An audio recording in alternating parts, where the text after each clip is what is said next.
Hello guys, कैसे हैं आप सब। मैं रोहित सिंह अपने YouTube channel Rohit exam study में आप सभी का स्वागत करता हूं।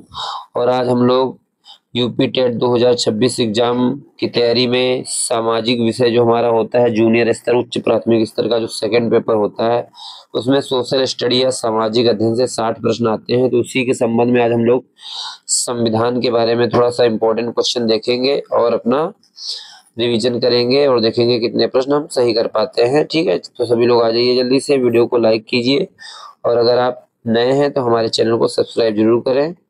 पहला क्वेश्चन देखेंगे, संविधान सभा में सदस्यों का चुनाव कैसे हुआ था। यानी कि जो हमारी संविधान सभा बनी थी उसमें जो सदस्य थे उनका चुनाव कैसे हुआ था। तो प्रांतीय विधानसभा द्वारा चुनाव तत्कालीन सदस्यों का हुआ था जो संविधान सभा में क्या थे, सम्मिलित थे। ठीक है, संविधान सभा में जो सदस्यों का चुनाव हुआ था वो प्रांतीय विधानसभा द्वारा हुआ था। दूसरा प्रश्न देखेंगे, किस अधिनियम के द्वारा कोलकाता में सर्वोच्च न्यायालय की स्थापना का प्रावधान किया गया था। तो आप सभी को पता है कि जो हमारा कलकत्ता में सर्वोच्च न्यायालय जो सबसे पहले बना था वो रेगुलेटिंग एक्ट 1773 के तहत बना था। तो आप याद रखेंगे किस अधिनियम के द्वारा कोलकाता में सर्वोच्च न्यायालय की स्थापना की गई थी, तो रेगुलेटिंग एक्ट 1773। अगला प्रश्न देखेंगे, केंद्र में द्वैध शासन किस अधिनियम के अंतर्गत स्थापित किया गया था। तो इसका आंसर हो जाएगा भारत सरकार अधिनियम 1935। आप याद रखेंगे केंद्र में जो द्वैध शासन आया था वो भारत सरकार के अधिनियम 1935 के तहत आया हुआ था। अगला प्रश्न देखेंगे, एक निर्वाचित संविधान सभा द्वारा सर्वप्रथम भारत के संविधान का निर्माण करने का जो प्रस्ताव था वो किसने दिया था। तो क्रिप्स मिशन जो 1942 में आया था, इसके द्वारा जो है ये प्रस्ताव रखा गया था। अगला प्रश्न है, राष्ट्रपति की अध्यादेश जारी करने की या निर्गत करने की जो शक्ति है वो कहाँ से प्रेरित है। तो वो भी भारत सरकार अधिनियम 1935 के द्वारा ही प्रेरित है। राष्ट्रपति अध्यादेश 123 अनुच्छेद के तहत जारी कर सकता है। अगला प्रश्न है, किस अधिनियम ने भारतवासियों को अपने देश के प्रशासन में कुछ हिस्सा लेना संभव बनाया। यानी कि उसके पहले भारतवासी तो उस प्रशासन का हिस्सा होते नहीं थे। और किस अधिनियम के तहत भारतीयों को अपने प्रशासन में हिस्सा लेने का जो है सौभाग्य प्राप्त हुआ था। तो वो एक्ट था चार्टर एक्ट 1833।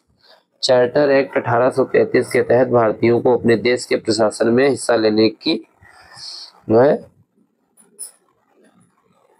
अगला प्रश्न, स्वतंत्र भारत की संविधान सभा के अध्यक्ष कौन थे। तो स्वतंत्र भारत की संविधान सभा के अध्यक्ष थे राजेंद्र प्रसाद।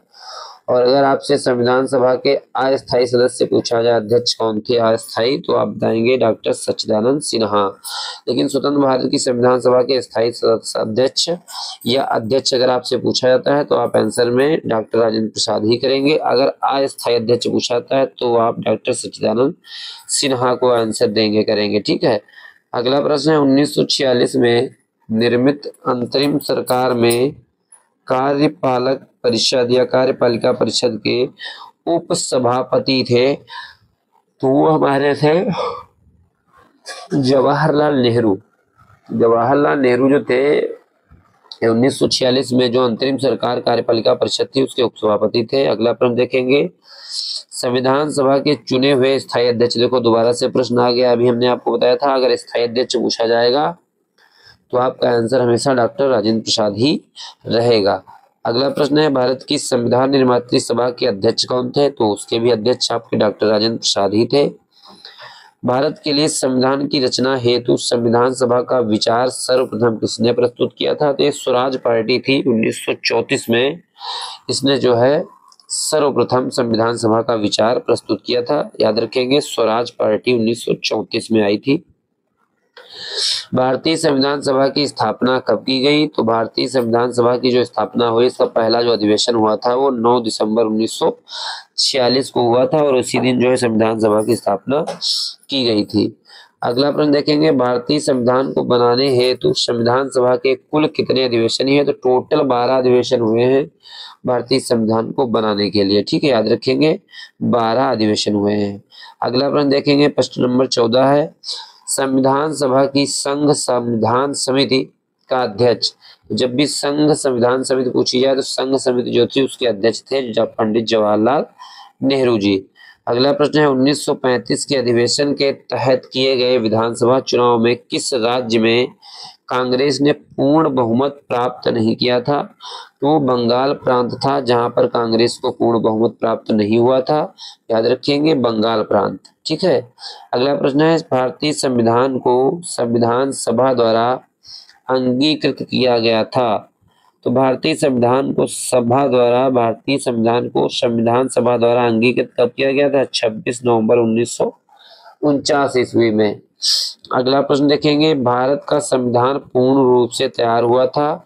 तो हमारा जो संविधान है वो पूर्ण रूप से 26 नवंबर 1949 को तैयार हो गया था। ठीक है, फिर अगला प्रश्न है, भारतीय संविधान कब लागू हुआ? तो ये लागू हुआ था 26 जनवरी 1950 को। ठीक है, अगला प्रश्न देखेंगे, संविधान सभा के सम्मुख संविधान की प्रस्तावना का प्रस्ताव किसने रखा था? तो वो भी पंडित जवाहरलाल नेहरू ने ही रखा था। अगला प्रश्न देखेंगे, किस वर्ष संसद ने भारतीय संविधान अपनाया था? तो सन 1950 में जो पार्लियामेंट थी, संसद थी, उसने भारतीय संविधान को अपनाया था। अगला प्रश्न देखेंगे, प्रश्न संख्या 21 है, सन 1946 के चुनाव के पश्चात मुस्लिम लीग ने किस प्रांत में अपनी सरकार बनाई थी?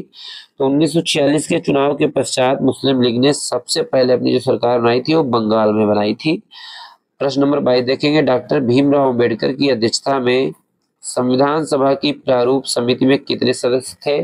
तो टोटल 7 सदस्य थे, जिसमें मेन आपके थे मुख्य जो प्रारूप समिति के सदस्य अध्यक्ष थे वो आपके जो मेन जो थे आपके अध्यक्ष या जो आपके मुख्य थे उसमें सदस्य वो डॉक्टर भीमराव अंबेडकर थे और 6 अन्य सदस्य उसमें थे। तो प्रारूप समिति के अध्यक्ष के रूप में पंडित जो है आपके भीमराव अंबेडकर साहब थे और आपके अन्य उसमें 6 सदस्य थे। ठीक है, तो याद रखेंगे प्रारूप समिति का अध्यक्ष कौन? तो डॉक्टर भीमराव अंबेडकर और उसमें अन्य 6 सदस्य भी शामिल थे। अगला प्रश्न देखेंगे, भारतीय संविधान सभा की प्रारूप समिति के अध्यक्ष तो पंडित भीमराव अंबेडकर जो थे वो प्रारूप समिति के अध्यक्ष थे। प्रश्न संख्या 24 देखेंगे, संविधान सभा ने डॉक्टर भीमराव अंबेडकर की अध्यक्षता में प्रारूप समिति का गठन कब किया था? तो उसके आंसर हो जाएगा आपका 29 अगस्त 1947 ईस्वी में प्रारूप समिति का गठन किया गया था। अगला प्रश्न देखेंगे, भारतीय संविधान के निर्माण के समय संवैधानिक सलाहकार कौन थे? तो BN राव थे। जब संविधान का निर्माण हो रहा था तो उस समय संवैधानिक जो सलाहकार थे वो BN राव थे। अगला प्रश्न है, संविधान सभा की प्रांतीय संविधान समिति का अध्यक्ष कौन था? तो सरदार वल्लभ भाई पटेल थे प्रांतीय समिति के अध्यक्ष। किस वर्ष में जन गण मन को भारत के राष्ट्रगान के रूप में अपनाया गया? तो सन 1950 में राष्ट्रगान को भारत के जन गण मन के रूप में अपनाया गया था। अगला प्रश्न देखेंगे, भारतीय संविधान को अपनाया गया था तो किसके द्वारा भारतीय संविधान को अपनाया गया था? तो आंसर इसका इसके सामने ही हो गया है टाइपिंग से। इसको याद रखेंगे, संविधान सभा द्वारा भारतीय संविधान को अपनाया गया था। भारतीय संविधान को किसने अपनाया था? तो संविधान सभा द्वारा अपनाया गया था। अगला प्रश्न देखेंगे, 29 प्रश्न नंबर क्या कह रहा है, भारत शासन द्वारा राजकीय चिन्ह कब से अंगीकृत किया गया? तो 26 जनवरी 1950 को राजकीय चिन्ह जो है अंगीकृत किया गया था। अगला 30 नंबर प्रश्न क्या कह रहा है, संविधान निर्मात्री परिषद की झंडा समिति के अध्यक्ष कौन थे? देखिए, जब संविधान निर्मात्री जो सभा थी उसके झंडा समिति के अध्यक्ष थे डॉक्टर राजेंद्र प्रसाद, और अगर डॉक्टर राजेंद्र प्रसाद नहीं रहते हैं तो आप ऑप्शन में आप JB कृपलानी को आंसर में करेंगे, लेकिन अगर डॉक्टर राजेंद्र प्रसाद हैं तो झंडा समिति में अध्यक्ष जो है सबसे पहले राजेंद्र प्रसाद ही थे, उसके बाद में जो है JB कृपलानी को बना दिया गया था, तो JB कृपलानी आप बाद में करेंगे अगर डॉक्टर राजेंद्र प्रसाद नहीं है तो। भारत को एक संविधान देने का प्रस्ताव संविधान द्वारा पारित किया गया था, तो भारत को एक संविधान मिले ऐसा प्रस्ताव संविधान सभा द्वारा 22 जनवरी 1947 को पारित किया गया था। याद रखेंगे प्रश्न नंबर 32 है, भारत की स्वतंत्रता के समय इंग्लैंड में किस पार्टी की सरकार थी? तो जब भारत देश हमारा आजाद हो रहा था उस समय इंग्लैंड में लेबर पार्टी की सरकार थी। किसकी सरकार थी? लेबर पार्टी की सरकार थी। प्रश्न नंबर 33 कह रहा है, भारतीय संविधान सभा की पहली बैठक या पहला अधिवेशन कब हुआ था? तो याद रखेंगे 9 दिसंबर 1946 को जो है पहला अधिवेशन हुआ था या संविधान सभा की पहली बैठक हुई थी। प्रश्न संख्या 34 कह रहा है, भीमराव अंबेडकर का संविधान सभा में निर्वाचन कहां से हुआ था? तो ये मुंबई प्रेसिडेंसी से निर्वाचित हुए थे भीमराव अंबेडकर, याद रखेंगे। किस अधिनियम के फलस्वरूप बर्मा भारत से अलग हुआ था? तो बर्मा जब भारत से अलग हुआ था, ये गवर्नमेंट इंडिया एक्ट यानी कि भारत सरकार अधिनियम जो था वो 1935 के द्वारा बर्मा भारत से अलग हुआ था। अगला प्रश्न है प्रश्न संख्या 36, भारत की संविधान सभा ने राष्ट्रीय ध्वज को सर्वप्रथम कब स्वीकार किया था?